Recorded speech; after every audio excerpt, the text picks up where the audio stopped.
China Roundup, Apple closes a 4-year-old App Store loophole. Hello and welcome back to TechCrunch's China Roundup, a digest of recent events shaping the Chinese tech landscape and what they mean to people in the rest of the world. This week, Apple made some major moves that are telling of its increasingly compliant behavior in China, where it has seen escalating competition, but investors are showing dissatisfaction with how it is approaching hot-button issues in the country. Virus game gone. Plague Incorporated, a simulation game where a player's goal is to infect the entire world with a deadly virus, was removed from the China iOS App Store this week. Since the outbreak of the COVID-19 coronavirus in late January, Chinese users had flocked to download the 8-year-old game, potentially seeking an alternative way to understand the epidemic. Data from market research firm Apani shows that the title remained the most downloaded app in China from late January through most of February, up from number 28 at the beginning of the year.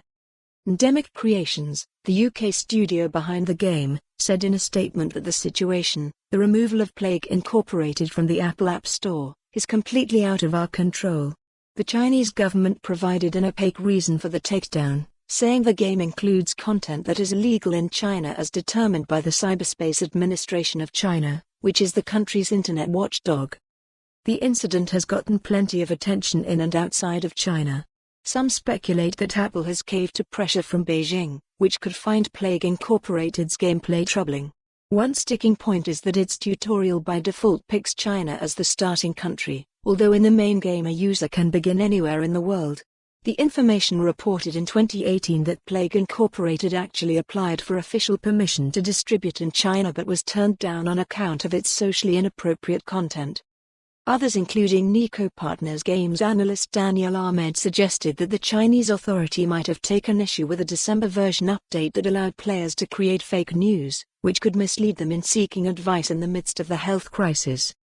Ahmed also suggested that the ban might have been linked to the ongoing crackdown of unlicensed mobile games in China.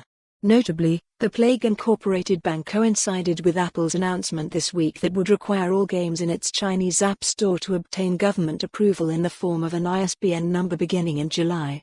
Few details have come to light about what this new regulatory process entails.